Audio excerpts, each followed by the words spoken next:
Shalom kekasih Living for Christ Indonesia. Ketemu lagi dengan saya Eri Aryani di program Living for Christ Indonesia. Mencintai Tuhan, berhenti menghakimi, dan menjadi berkat. Puji nama Tuhan, hari ini Living for Christ Indonesia ada di tengah-tengah kota Cilacap. Dan hari ini kita akan mendengarkan kesaksian yang luar biasa tentunya dari seorang hamba Tuhan yang mempunyai kesaksian yang dahsyat yang akan membangkitkan iman kita pada hari ini. Amin, saudara. Baik, kita akan mendengarkan kesaksian dari seorang pendeta yang bernama Bapak Pendeta Yoel Pranowo Hadi. Halo. Tepatnya dari Gereja GPDI Hosana Gumilir Cilacap. Puji nama Tuhan. Apa kabar Pak Pendeta? Luar biasa. Wow, luar biasa. Tuhan Yesus baik. Amin, amin. Tetap semangat ya, Pak Pendeta ya. Wow, terima kasih Pak. Kalau hari ini kami boleh datang di sini untuk mendengarkan satu cerita hidup, kesaksian hidup di dalam pelayanan Bapak Pendeta Yoel. Nah, tentunya ada satu proses yang Pak Yoel alami. Ya, sebelum melayani Tuhan tentunya. Ada satu mukjizat, mungkin apa yang Pak Yoel alami bisa dibagikan ke Living for Christ. Salam, selamat sore. Puji Tuhan, ini satu hal yang luar biasa sekali Ibu. Saya juga bersyukur karena kita bisa bertemu, berbagi cerita, berbagi kesaksian yang luar biasa dalam pelayanan-pelayanan hamba-hamba Tuhan. Dan saat ini bisa share cerita dengan saya. Awal mula saya terpanggil untuk melayani. Saya lahir di Cilacap ya. Saya lahir di Cilacap. Cilacap? Ya, asli Cilacap. Tapi waktu kecil sekitar umur 2 tahun Ibu ya. Saya diajak orang tua pindah ke Sumatera. Wow. Ke daerah Palembang. Nah, saya besar di sana, sekolah. Nah, setelah selesai sekolah, orang tua saya, bapak saya, itu mengajak mainlah ke tempat keluarga yang di Cilacap kan setelah berapa tahun. Nah, setelah saya main itu, saya ketemu dengan seorang ibu, sebenarnya masih family, tapi beliau, saya tidak mengenal beliau sama sekali, tapi masih ada hubungan family. Nah, suatu saat kita ketemu di tempat kelahiran saya itu, dan beliau menubuatkan saya. Tanpa saya sadari ternyata itu sebuah nubuat yang pada akhirnya menjadi kenyataan bahwa ibu ini berkata ke ayah saya, ke bapak saya, katakan bahwa ini anak bapak nanti satu saat akan jadi pendeta. Amin. Nah, pada waktu itu saya sama sekali tidak terpikir bahwa saya akan menjadi seorang pendeta dan tidak pernah punya cita-cita menjadi hamba Tuhan. Tapi apa yang terjadi beberapa tahun kemudian, saya mulai setia itu. Saya mulai rajin di pemuda remaja, ikut ibadah. Dan akhirnya di situ saya mulai dilibatkan dalam pelayanan oleh gembala saya di Palembang. Nah, dilibatkan dan disitulah mulai kuat panggilan saya untuk sekolah Alkitab, sekolah teologi untuk menjadi hamba Tuhan. Nah, tapi itu tidak begitu saja. Artinya saya lalu berdoa ya Ibu ya. Ya. Berdoa apakah betul ini panggilan Tuhan? Lalu ya saya berdoa kurang lebih mungkin setahun lebih saya berdoa. Lalu ibu saya bertanya, serius kamu mau jadi hamba Tuhan, melayani sekolah? Iya, saya mau sekolah. Oke, kalau memang itu adalah panggilan pasti nanti Tuhan akan buka jalan. Nah, saya berkata begini, oke Ibu, saya akan pergi kuliah dan saya minta tanda dengan Tuhan, kalau Tuhan izinkan saya kuliah, saya tidak akan minta uang sedikit pun dari orang tua. Dan ternyata luar biasa Ibu ya. Jadi ketika saya kemudian di training dulu di daerah Bandar Lampung, saya di training di situ di salah satu penggembalaan dan luar biasa. Ternyata di situ saya bertemu dengan seseorang dari kota Lampung, dari Teluk Betung ya. Itu melihat saya karena gembala saya itu adalah teman sepenginjilannya. Begitu ketemu saya bilang ke gembala saya bahwa ini anak besok ikut saya ke Teluk Betung begitu.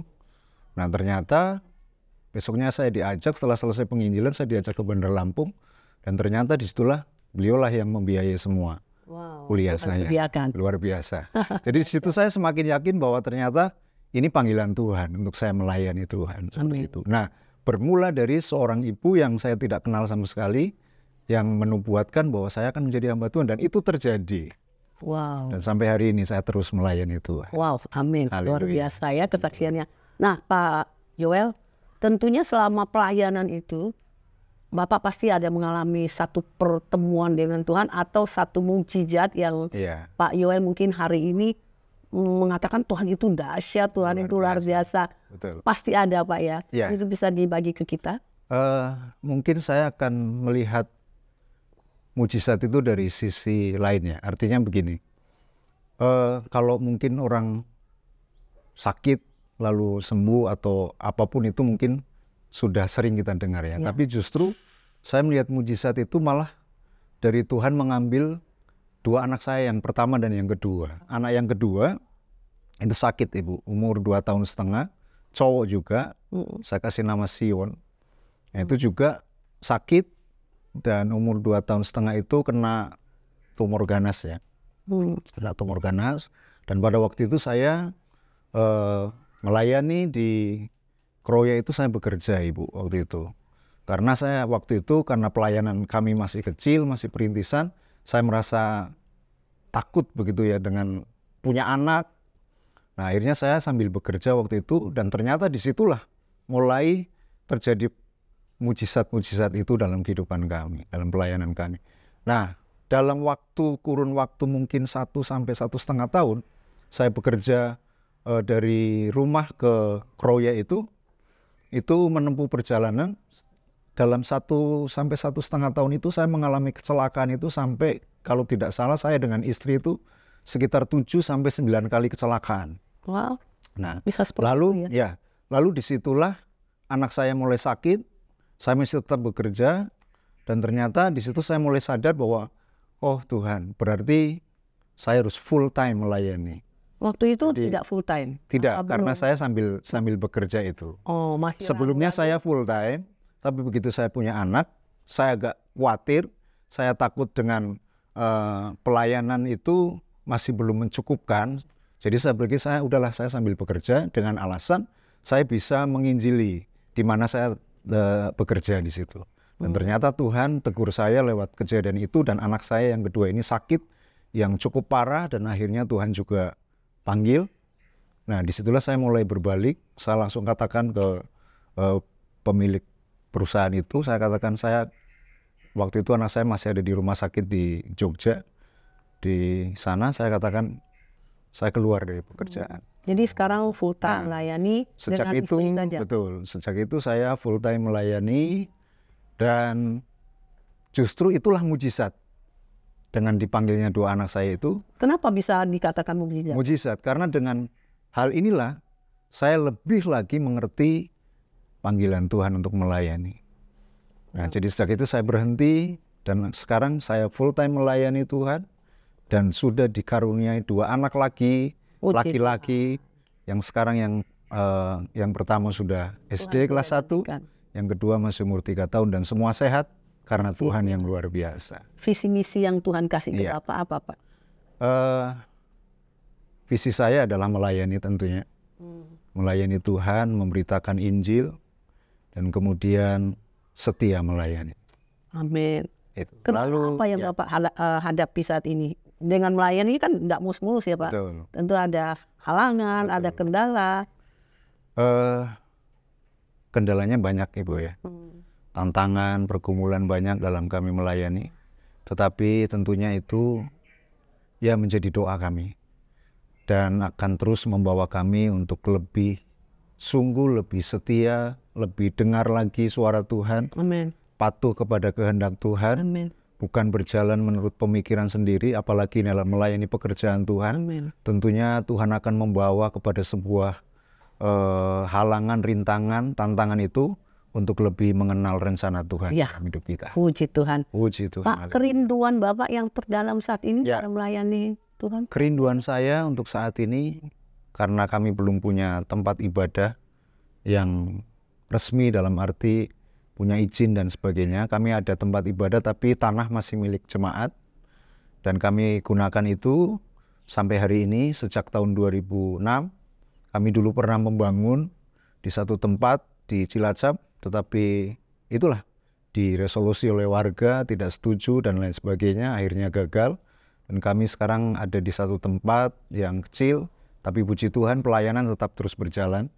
Dan sekarang sudah kurang lebih 15 kakak yang kami layani. Luar biasa ya. Ya, dan cara Tuhan luar biasa.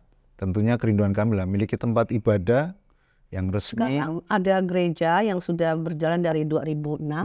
Tapi tanahnya masih milik jemaat, belum dihibahkan ke gereja. Ya, rencana jemaat memang mau jual dan kami sedang gumuli itu. Oh iya, doakan ya Pak ya.